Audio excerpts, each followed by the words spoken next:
bom? Escola Bíblica Dominical às 10 horas, no domingo. Nós estamos quase terminando Hebreus. Nós vamos falar do capítulo 10 de Hebreus. Amém? E domingo, primeiro domingo, culto de ceia. Vamos cear com o Senhor. Culto da família, amados. Toda primeira quarta-feira, nós temos o privilégio de sermos ministrados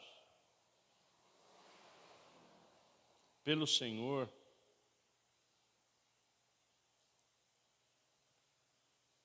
trazendo o tema família. Esse tema que Deus colocou no nosso coração, no meu coração, e tudo isso que a gente vem falando de segunda-feira é coisa que eu vivi, junto com a Ana. E Deus colocou um tema interessante que se chama o muro invisível do casamento. O muro invisível do casamento. E aí a gente vem falando, como é que a gente vem construindo esse muro invisível? Como é que nós devemos e podemos destruí-lo? E como nós devemos não construí-lo? Porque esse muro, o muro ele divide. Mas ele, no nosso casamento, ele é invisível. Uma porque a gente não consegue ver, e outra que a gente vê e faz que não vê. É a zona do conforto. Eu não vou mexer com isso aí. Isso dá trabalho. Educar dá trabalho. Falar a verdade dá trabalho. Tá certo ou não? Então, quando acontece isso no nosso casamento, nós vamos construindo um muro. E que quando ele fica alto de uma certa forma, você não consegue mais destruí-lo, porque você vai olhar e falar, vai dar muito trabalho. Então,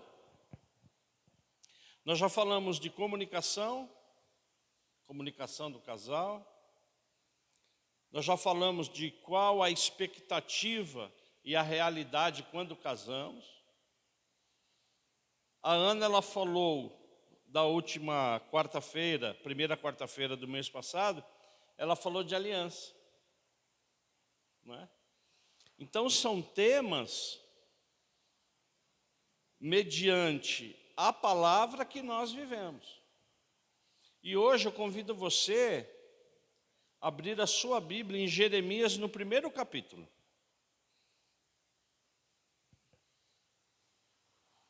O primeiro capítulo do profeta Jeremias eu estarei lendo a partir do verso 1.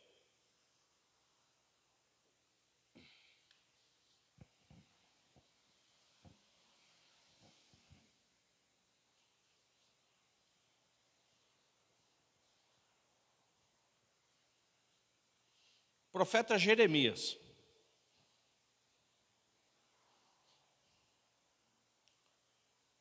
Primeiro capítulo de Jeremias, a partir do verso 1. Amém? Jeremias 1, a partir do verso 1. Palavras de Jeremias, filho de Euquias, um dos sacerdotes que estavam em Anatote, na terra de Benjamim. A palavra do Senhor veio a ele no 13º ano do reinado de Josias, filho de Amon e rei de Judá. Veio também nos dias de Jeoaquim, filho de Josias, rei de Judá, até o fim do 11º ano do reinado de Zedequias, filho de Josias, rei de Judá. No 5º mês desse ano, os moradores de Jerusalém foram levados ao exílio. E a palavra do Senhor veio a mim, Jeremias, dizendo, antes de formá-lo, Jeremias, antes de formá-lo no ventre materno, eu já o conhecia. E antes de você nascer, eu o consagrei e constituí profeta às nações. Pai, a sua palavra, Deus. Que o Senhor nos revele o que deve ser revelado nessa noite, através do seu Espírito Santo.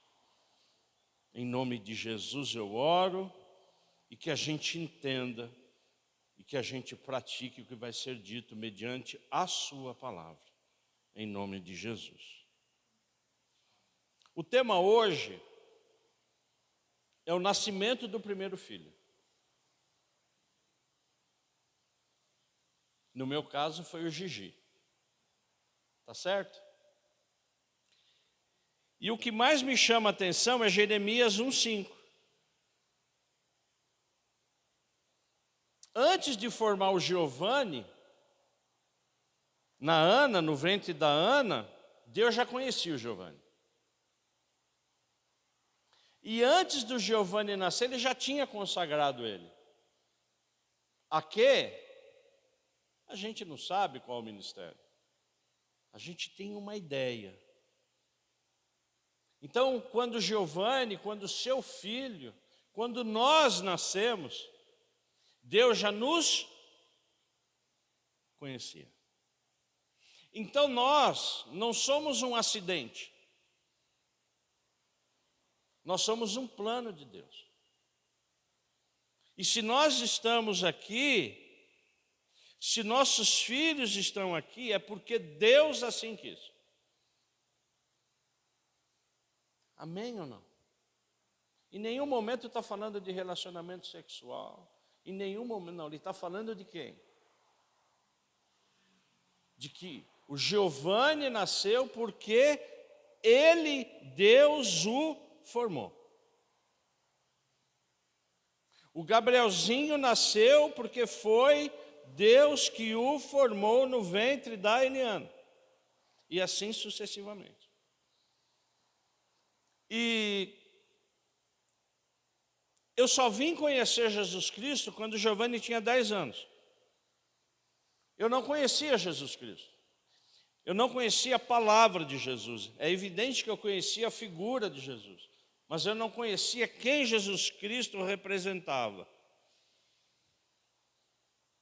E o Giovanni nasceu depois de 4 anos. Quando eu e a Ana casamos. Nós tínhamos outros planos.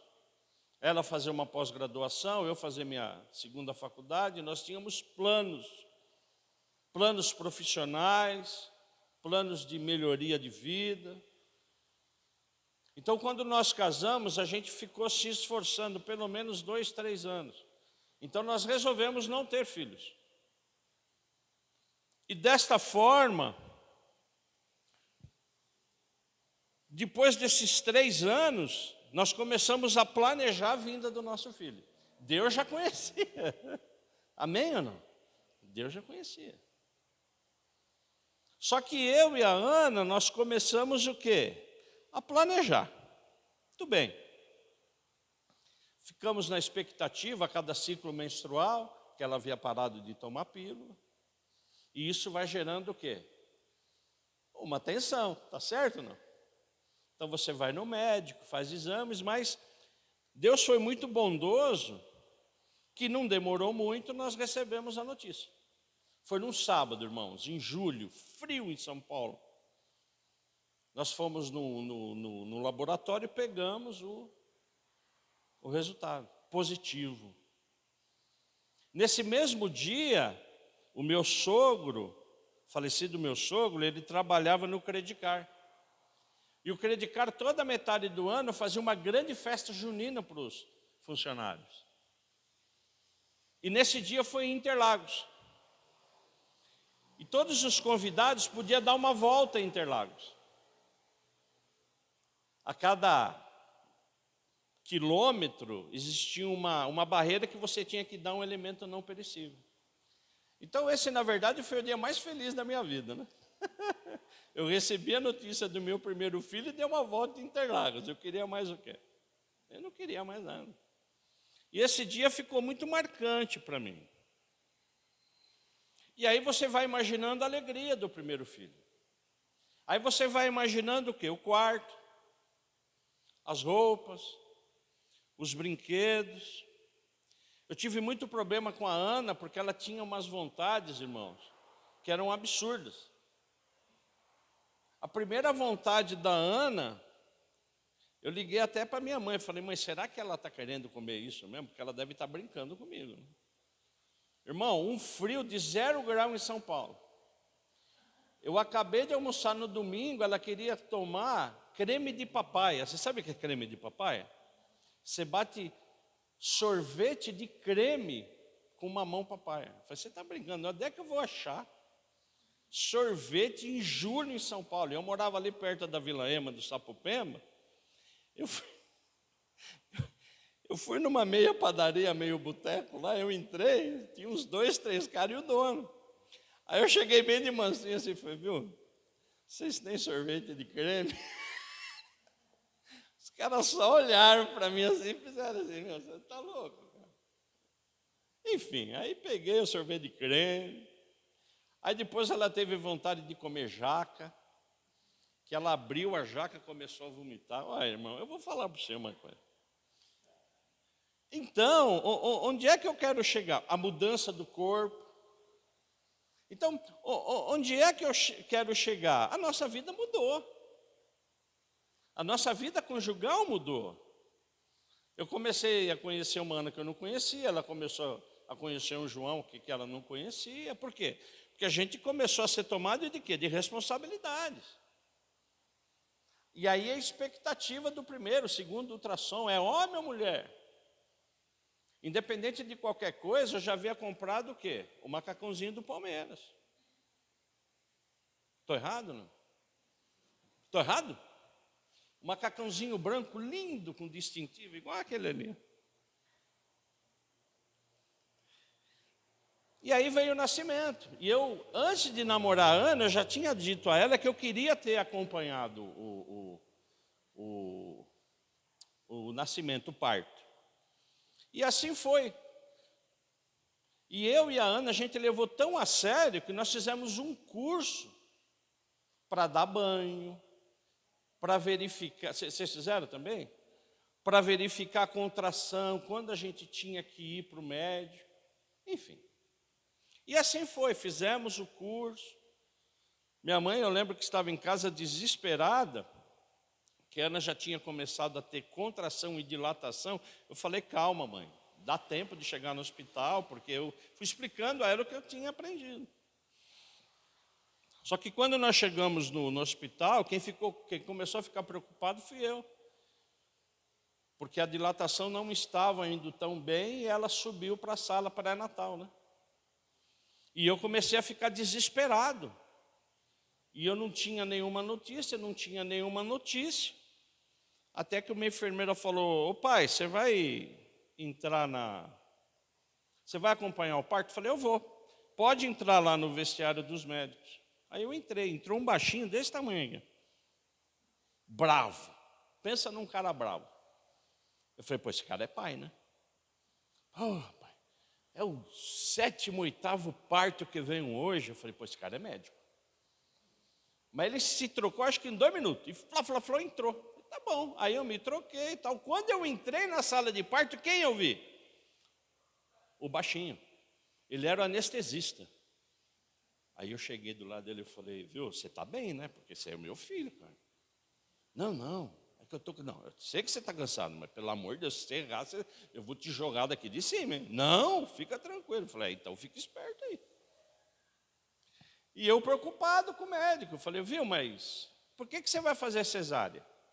Que estava tudo previsto para ser o quê? O normal.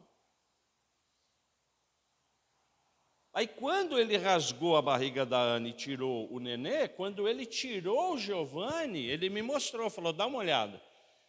O cordão umbilical estava todo envolto no pescoço do Giovanni. Então ele subiu com o Giovanni e começou a tirar o cordão umbilical. Falou, se a gente não faz cesárea, ele morre. Então são fatos, que vão marcando a gente. E aí a gente colocou o macacãozinho do Palmeiras. E nos 3 dias ele não mamou. Enfim, são detalhes que eu estou falando para você, porque cada um tem uma história. Aí veio o umbigo, o umbigo tem que cair, o umbigo tem que cair. Eu falei, eu sabia que o umbigo tem que cair, mas Ana, é correto o umbigo cair? Não, daqui a 5 dias tem que cair o bendito do umbigo. Aí, pô, quando o umbigo caiu, nós ficamos alegres. Fiquei, pô, beleza, né? Tá ótimo, o umbigo caiu. Você percebe que a sua vida, ela vai mudando. A primeira gripe que eu levei para o médico, você lembra da médica, que eu briguei com a médica? Não, mas por que o desespero do seu filho? Eu falei, meu filho não está respirando. Não, ele está com uma gripe. Eu falei, mas você sabe, eu não sei, é o primeiro filho que eu tenho. Enfim. Aí chegou a consagração. Eu ia na macumba, no candomblé, batia tambor, tá certo? Não tinha conhecimento, mas eu servia ao diabo, né, aos demônios. E cheguei lá com o Giovanni. Apresentei o Giovanni lá nos guias. Aí eu lembro que o guia até levantou assim, olhou e falou, vamos dedicar. Tá bom, aí dedicaram o Giovanni para os guias. E assim foi. Nós criamos o Giovanni com muito cuidado, com muito amor, planejamos a educação. Só que o que nós dávamos para o Giovanni? Aquilo que nós tínhamos. E o que nós tínhamos? Conceitos do mundo. Do mundo. Porque eu estava no mundo, a Ana estava no mundo, e nós começamos a educar o Giovanni em conceitos e práticas do mundo. Por exemplo, logo cedo eu dava a espuminha da cerveja para o Giovanni. Porque eu bebia e queria que o meu filho também bebesse. A Laurinha, com 2 anos, ela já tomava cerveja, porque eu queria que minha filha bebesse. E outras cositas mais que o mundo me proporcionava. Porém, irmãos, o que aconteceu? Até os 10 anos do Giovanni e 3 anos de Laura, eu não conhecia Jesus. Eu não conhecia Jesus o Cristo. E esses tijolos do meu casamento, eles foram sendo o quê? Construídos. Porque eu estava longe de Cristo. Então eu tinha problema de relacionamento com a minha esposa, eu tinha muito problema de relacionamento com o Giovanni. O Giovanni era outra pessoa, irmão. Se você viu o Giovanni com 10 anos, e depois que ele se converteu, ele é outra pessoa. Você pega fotos do Giovanni, é outra pessoa. Uma pessoa raivosa, agressiva, arrogante, prepotente, puxando quem? A mim, porque eu era muito arrogante e prepotente. Melhorei muito, tenho ainda. Então o Giovanni, ele começou a bater de frente comigo. Então o nosso casamento, ele ficou muito abalado. A minha saúde ficou muito abalada. O relacionamento comigo e com a Laura, por quê? Porque o muro estava o quê? Muito alto. O muro invisível do relacionamento meu com os meus filhos. Tijolo por tijolo sendo o quê? Construído. Aí conhecemos a Jesus. Aí eu conheci a luz. Eu conheci a cura. Eu conheci a libertação. Eu conheci a alegria. Eu conheci o gozo. Eu conheci um Deus que é o meu Senhor e meu Salvador, que começou a fazer com que tudo aquilo que eu havia perdido fosse recuperado. A primeira coisa foi o quê? Pastor, eu consagrei o meu filho lá no terreiro de Umbanda. Eu estou preocupado. Não, vamos orar. Ele é do Senhor. Consagramos o Giovanni e a Laurinha ao Senhor. E assim foi. A Ana um dia levantou à noite e falou, puxa vida, Deus está falando para mim que tem alguns objetos aqui que a gente precisa jogar fora, que foram consagrados ao diabo. E assim foi, jogamos alguns adereços fora. Por exemplo, a vela de batismo nós jogamos fora. E outras, né? Enfim, imagens que a gente recebeu que estavam consagradas ao diabo. Aonde, irmãos? que eu ia ter essa revelação? Quem me deu essa revelação? Quem foi? Jesus Cristo. Só que Deus é um Deus de misericórdia, um Deus de amor. Ele tem um plano, irmão, e esse plano não depende de você. Ele quer que você seja um veículo desse plano. Mas o Giovanni, ele foi formado no ventre da Ana antes dela saber. Então Deus já tinha um plano para o Giovanni, como Ele já tem um plano para o seu filho, como Ele já tem um plano para mim. E esse plano foi traçado. Eu posso ouvir um amém de você? Só que agora, e aonde eu vou chegar no cerne da mensagem. Agora, nós somos o quê? Mente de Cristo. E nós não temos, em nome de Jesus, o direito de construir mais esse muro com os nossos filhos. Nós não temos o direito. Por quê? Porque nós somos mente de Cristo. Nós devemos destruir, desconstruir esse muro. E é por isso que a palavra hoje, ela vem dessa forma. Não importa o que passou, não importa o que você falou, como foi colocado hoje, o que foi dito, o que o Espírito Santo moveu a ser dito hoje aqui no início. A nossa boca, a nossa língua, sim ou não? Então não importa o que eu falei para o Giovanni, não importa o que eu falei para a Laura, o que importa em nome de Jesus Cristo é que eu, como pai, eu não tenho direito de continuar com esse muro erguido. Amém ou não? E a gente às vezes não tem essa noção. Então nós estamos aqui hoje, também movidos pelo Espírito Santo, e nós vamos orar que se resta ainda alguma ruína de um muro chamado filho na sua vida, que caia por terra em nome de Jesus. Se você não tem ideia, porque às vezes nós não temos ideia, foi dito aqui. Nós não temos ideia se nós temos esse muro invisível. Nós não temos a consciência, mas o Espírito Santo te dá essa consciência.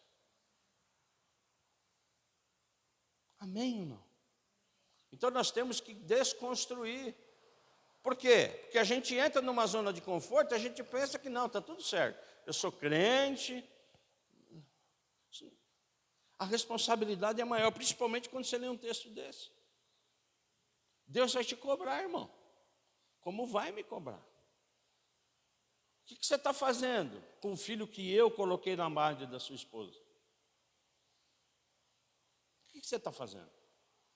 Você está construindo um muro? O que você está fazendo? O que está pegando? Porque ele é meu. Eu não vou abandonar ele, mas e você? Não tem aquela passagem que diz que todos podem abandoná-lo, mas Cristo não vai te abandonar? Só que Deus, Ele conta com quem?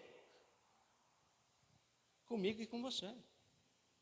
Ele conta com os pais. Então hoje eu glorifico a Deus pela vida do meu filho. Eu glorifico a Deus pela vida da minha filha. Eu glorifico a Deus por Ele ter me dado a oportunidade de educar o meu filho. Porque Deus confia em mim. E Ele confia em cada um de vocês. Amém ou não? Só o que nós estamos fazendo com tudo isso? Nós estamos praticando a palavra? Como é que está a nossa língua, que foi dito aqui? Como é que está a nossa educação? Amém, igreja? Então, às vezes, a gente procede de uma forma como se nós estivéssemos no mundo, como eu estava. O que eu e a Ana precisamos fazer para que os meus filhos sejam melhores? A responsabilidade é minha e dela, como a responsabilidade é sua. Guardadas as devidas proporções, todos que estão aqui têm o conhecimento da palavra para educar o filho, sim ou não? E essa primeira quarta-feira, amados, é para que o Espírito Santo fale com você. Porque às vezes a gente entra num piloto automático que a gente às vezes não se preocupa com certas coisas que são absolutamente importantes. Amém? Então hoje, agora, nós vamos orar. Nós vamos orar para que Deus continue nos dando capacidade para educar os nossos filhos. Para que Deus, em nome de Jesus, faça eu e você reconhecer se há algum erro. Se a gente precisa o quê? Desconstruir alguma parte do muro. Só que o primeiro passo tem que ser de quem? Nosso, como pais. Sim ou não? Sim. Amém, igreja?